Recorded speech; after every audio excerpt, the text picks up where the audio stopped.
Welcome to Toastmaster Time, the show that has everybody talking. In this program, we have a special guest, Mr. Michael Notaro, Distinguished Toastmaster and President-elect of Toastmasters International.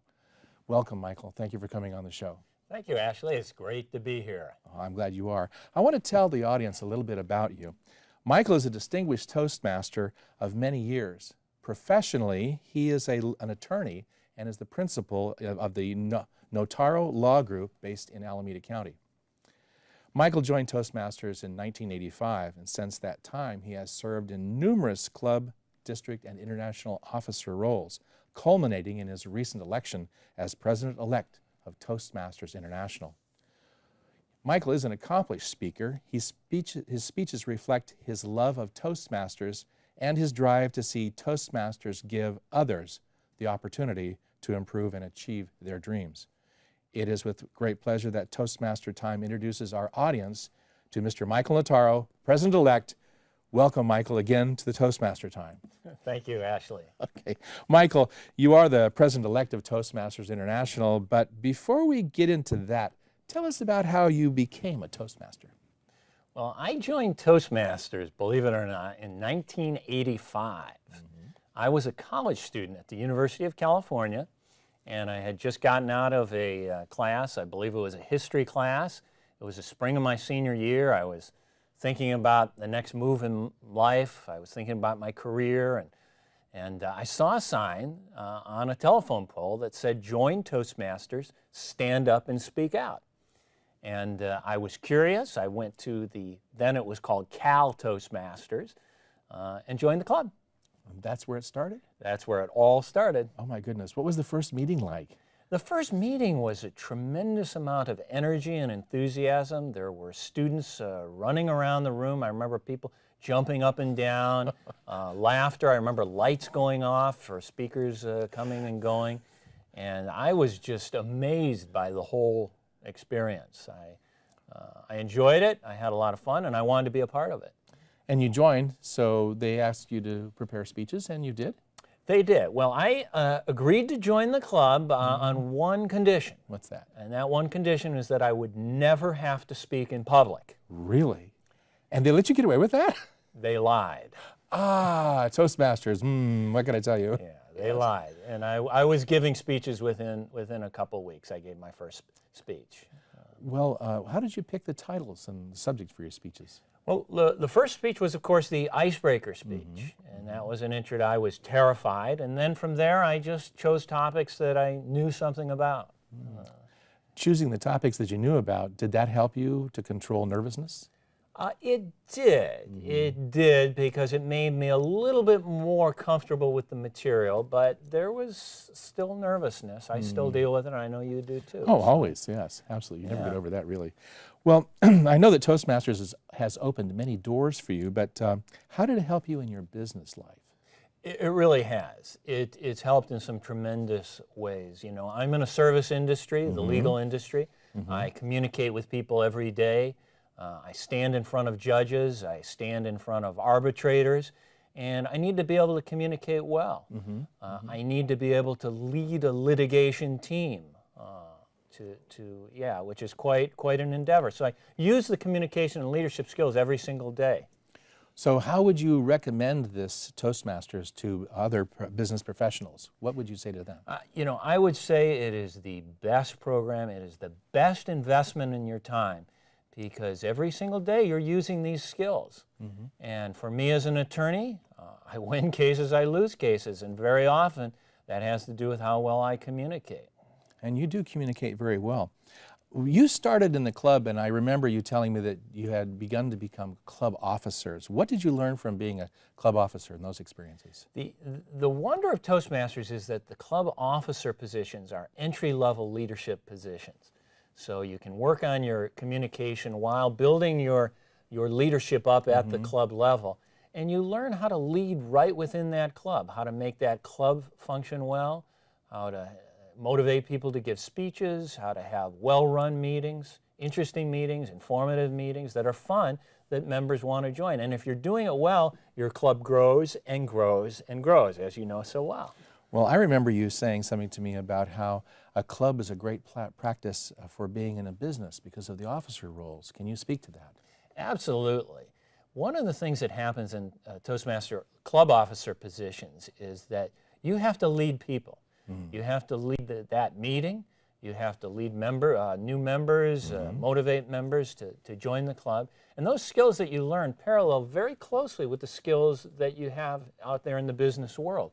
Because we have to sell in the business world, we have to run meetings on time in the business world, we have to ask people for money in the business world. Yes. And we do that in Toastmasters. Oh yes, oh yes. Well, you moved into district leadership as an area governor. Why is being an area governor a place to start in district leadership? I believe the area governor position is the best job in Toastmasters. In fact, I even believe it's better than the job I have as president-elect. Oh.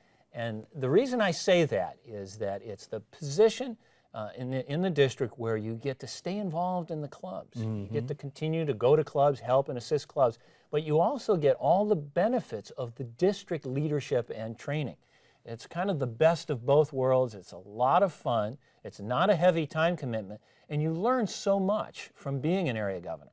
You know, most Toastmasters start out in one club, and then they are very amazed and to learn that other clubs do things differently. Oh, they do, don't they? They certainly do.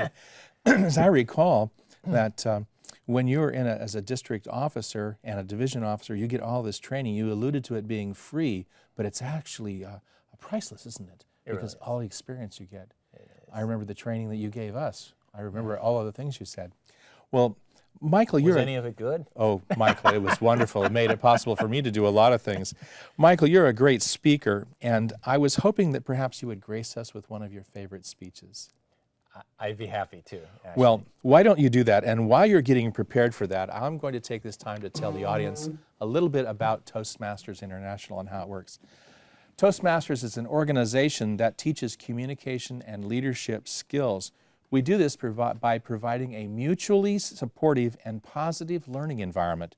The program offers each individual the opportunity to develop oral and communication leadership skills, which in turn fosters self-confidence and personal growth. So, please welcome our speaker, Michael Otero, with his speech titled, "The Power of You." Nike, Google, Wendy's, Coca-Cola. These are all everyday brands, brands that we run across every single day. Some of those brands are attractive to us. We're attracted to them because they offer quality products. They have a good reputation. They have consistency in what they deliver to us. But there are also other brands that actually repel us. The quality is low, the reputation is poor, and we don't want to have anything to do with them. And sometimes we have brands that are good and we have to make a choice between two good brands. Honda over Toyota, or Coca-Cola over another type of a drink. But today I'd like to tell you about a very important brand. A brand that you use every single day of your life. And that brand is you. Because every single one of you has a brand. It is the public persona which you project out into the marketplace. That brand is the sum total of everything that is you. It is, in fact, your style, your communication, your expertise, everything. And there's nothing that is more important in shaping your brand than your presentation skills, visually and vocally. Those presentation skills determine how people will evaluate and look at your brand. Today I'd like to share with you a proven educational program that can help you lift your brand. You might be a teacher, an engineer, a doctor, a janitor, whatever your profession is, Toastmasters can build and lift your brand to make you more appealing as a professional, as a business person, or in anything that you do in life. I need to say, when I talk about Toastmasters International, many people think Toastmasters is just a public speaking organization. Well, actually, public speaking is a small part of what we actually do. You see, public speaking is standing and just projecting to an audience. But communication is a dialogue. Communication is about listening and absorbing information. Where public speaking is a linear one-way process, communication is a two-way process. And once we build that communication skill, it forms the platform for leadership and influence in life. I'd like to share with you 3 specific benefits that I've gained in building my own personal brand in Toastmasters. And these are benefits that you would receive if you joined a Toastmasters chapter. And the first of those is you will learn how to tell your story. Number 2, you will learn how to tune your message.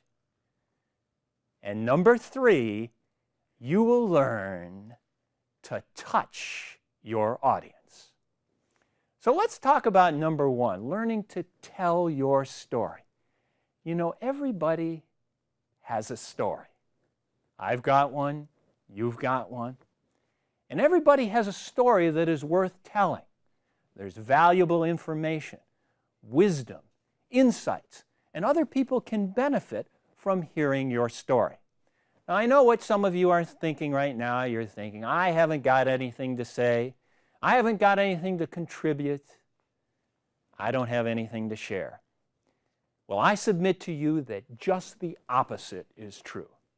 In fact, your story is the best thing about you. Your story is the thing that is unique and special, the thing that is authentic and most interesting for your audience to see, hear, and feel. I can remember as a college student sitting in an auditorium in Los Angeles, California, and hearing a speaker tell his story. That speaker was a man named Jack Kemp, Secretary of Housing and Urban Development, a former professional football player, a former congressman. And he told his story of coming from a middle-class family in Los Angeles. His father drove a truck for a living, trying out for the football team and making the team, and lo and behold, being pretty good, getting drafted into the NFL, lo and behold, becoming an all-star, lo and behold, running for Congress. By the end of his life, he was a vice presidential candidate. Sharing that story motivated me. It inspired me. And each and every one of you have stories that are motivating and that are inspiring, and you need to tell those stories. If you're in business, you need to tell the story of your business. If you're a parent, you need to tell the story to your parent, to your kids. A story can change a life. And Toastmasters gives you the opportunity to do that. The second major benefit that I received and that you will receive from Toastmasters is that you learn to tune your message. Ladies and gentlemen, we live in a world with a wall of sound. We hear it every single day, and it gets louder and louder and louder. The fax machines are buzzing, the cell phones are going off, the video games. To be successful in life, you need to tune your message so that you penetrate and connect with other people. Tuning a message is challenging, and it's a lot of what we do in the Toastmasters world. As a boy, I used to love to build transistor radios. It was my passion. But my favorite part about it was when the radio was built and I could start turning that dial and hearing all that static until just the moment when I would tune into the right frequency and I could hear that sound coming out clearly. I had hit the right frequency. And Toastmasters will teach you to tune your message to just the right frequency. You know, it's been said that good speakers focus on, or average speakers focus on themselves. Good speakers focus on the message. But great speakers focus on the audience. And when you tune your message, you focus on just what the audience wants and just what they need so that you can impact their life and make a difference in their lives. Tuning the message is crucial to success. The third thing you will learn from Toastmasters is you will learn to touch your audience. One of my favorite memories is the opportunity I had to hear President Ronald Reagan give a State of the Union address in 1981. I was actually a senior in high school. And I managed to get a ticket from someone working on Capitol Hill, and I sat in the top of the gallery in Washington, D.C., and watched President Ronald Reagan deliver a speech which I thought was coming directly to me. I thought that he was speaking personally to me. And you know something? When we can speak in a way that touches our audience, it becomes memorable. The audience never forgets. And I think about touching an audience, I think about ballroom dancing, because I love ballroom dancing. The cha-cha-cha, the rumba, the waltz, and there's a beauty and there's an artistry of ballroom dancing. To be successful as a ballroom dancer, you have to draw close to your partner and you move together.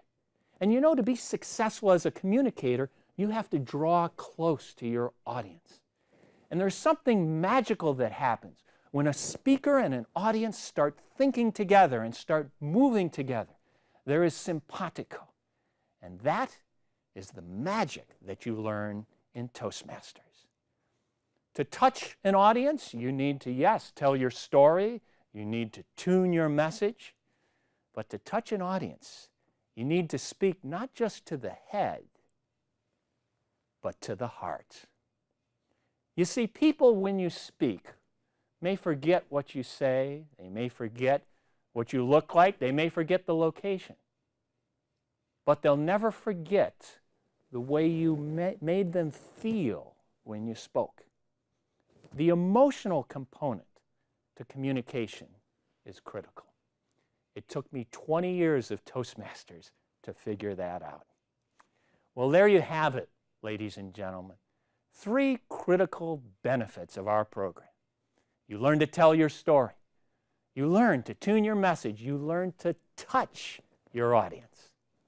You know, Jack Welch, the former president CEO of General Electric, once said, "Control your destiny or somebody else will." Control your destiny or somebody else will. For much of my life, I was happy letting others control my destiny. And many of you are just the same way. The power of Toastmasters is that it empowers the individual to control their own destiny. You're the one who decides what kind of a brand you are going to project into the world. You're the one that decides whether that brand will be inspirational and positive and memorable. And that brand will determine your success in life. Thank you, Michael Notaro. At this time, we'll take a short break for a public service announcement. Our guest is Michael Otero, current president-elect of Toastmasters International. Michael, before the break, you gave us a stunning speech. Appreciate it very much.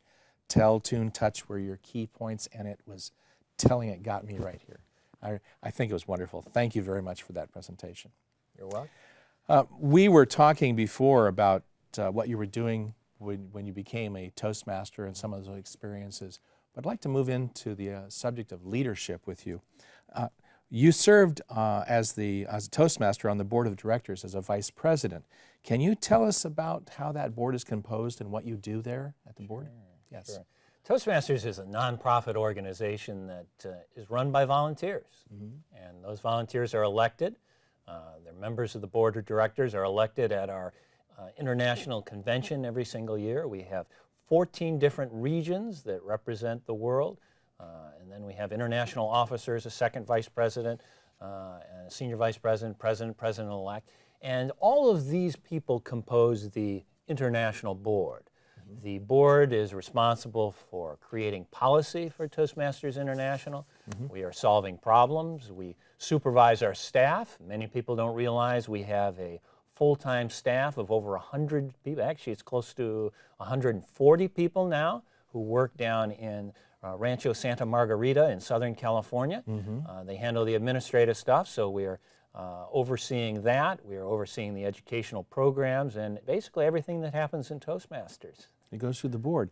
Now, the board is an international board, isn't it? You have representatives from all over the world. Absolutely. One of the exciting things that happened is about a year and a half ago or so, we had a very critical vote in Toastmasters International where we opened up our board to represent 14 regions that represent the entire world of Toastmasters. Now, we still have about 65, a little over 65% of our members are within North America, but I will say that we are expanding very rapidly outside of North America. I would imagine that the expansion outside of North America represents a lot of challenges. What kind of challenges do you see for yourself as the incoming president in the international scene? It does, Ashley. You know, we get so used to doing things the way we do here in USA, North America, and we have extraordinary growth in certain parts of the world. China is growing, is exciting. India, Sri Lanka is exciting. The Persian Gulf region with Saudi Arabia. Europe, continental Europe is expanding.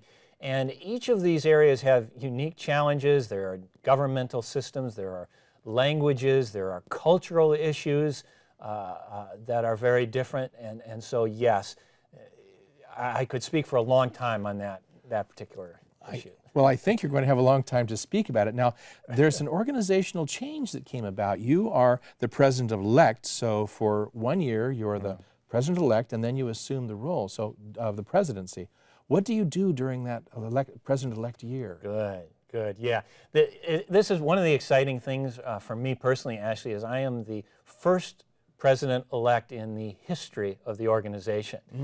We've never had a president-elect before, but we voted that in. It's a new position because what we found is that the president needs a year to prepare to be the president. Makes sense. And that's the year that I'm involved with. I'm preparing to be the president. I'm doing all kinds of administrative things, helping our current president, and learning things as quickly as I can. So I'll be ready to step into the chair in August 2011. At the International Convention, which is in, I think, Las Vegas, and I hope you'll be there, Ashley. Oh, yes, sir. I will be there, absolutely. You can bet on that. Well, this new organization where you have the first year of your term, basically, to learn and get settled into the roles, this is spectacular. I remember when they were talking about this. But I think that there's something else that we should mention, and that is that you're really going to be an ambassador, aren't you, for Toastmasters all over the world? Won't you be traveling a lot? How's that going to be for you? I will be, Ashley. One of my key responsibilities is to be an ambassador for the organization.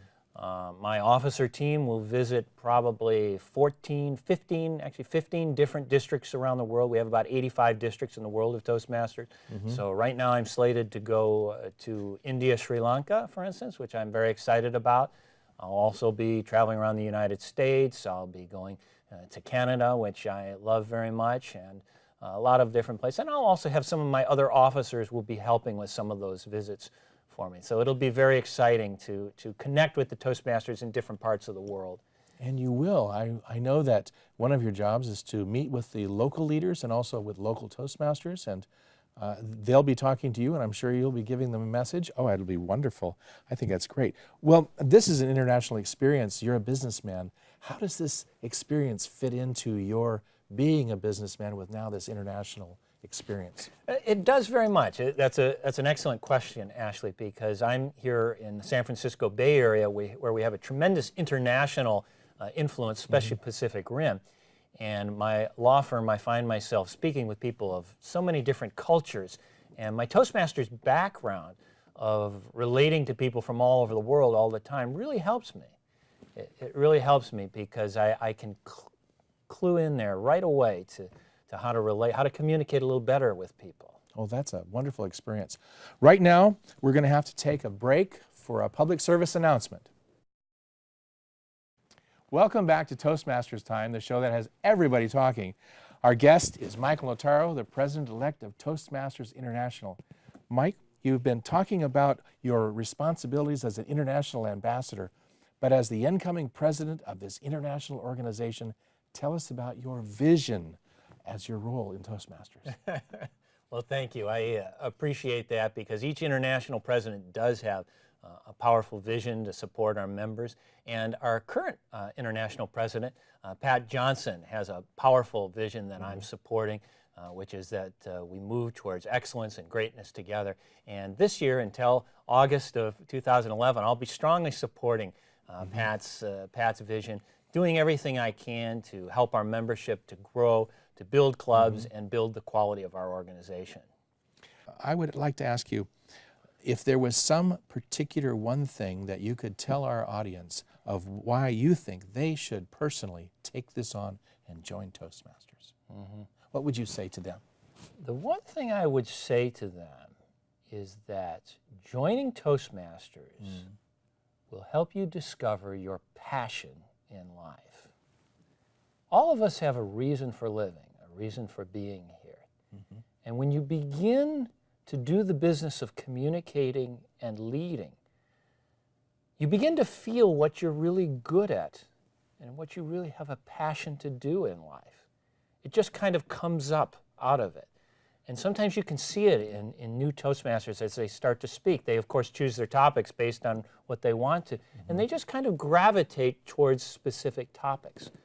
And you begin to uncover that passion and develop that passion, whatever it might be, helping people in a certain way, starting a nonprofit. And I believe that Toastmasters helps us really tap into our potential in life and realize our dreams. That's something that can easily be missed if we don't actually do what you're saying, tapping into that passion and turning it to something. It can be missed, and Toastmasters is a good place not to miss it. That's right. The richest place in the world is the graveyard. Oh my. People who never tap that potential, all that potential. And it's easy to stay in a comfort zone. You know, people are surprised. They ask me and they say, well, you must be very gregarious. You seem very extroverted. Actually not. I'm actually, as you know, Ashley, I'm actually naturally an introvert. And I'm very happy to sit in a law library and read books. It's not healthy, but I could do it for a week on end. But there's a whole world out there. I think that whole world is going to be very glad that you have become the Toastmasters International President. Thank you, Mike, for being here on the program. I very much appreciate it. Thank you. Thank you very much. Our guest on the program has been Michael Notaro, the incoming President-elect for Toastmasters International. This has been Toastmasters Time, the show that has everybody talking. We invite you to come to a Toastmaster meeting and learn how you can improve your leadership and speaking skills. For more information, go to Toastmaster International website. That's www.toastmasters.org. And our thanks to our guest, Michael Notaro, President-elect of Toastmasters International. We wish you all the best. We'll be watching you. I'll be there with you and helping you out if I can. And thanks to the Toastmaster Time production staff here in the Media Center in Palo Alto, plus all the people who are helping to make this the excellent program that it has been in the past. Look for your place in Toastmasters. The experience will change your life for the better. And as you've heard from Michael Otero, his life and the people around him have all seen this experience. Come share it with us. I'm your host, Ashley Harkness, for Toastmaster Time, thanking you for coming and joining us for this program. Until next time, keep talking. Well, what do you think about that?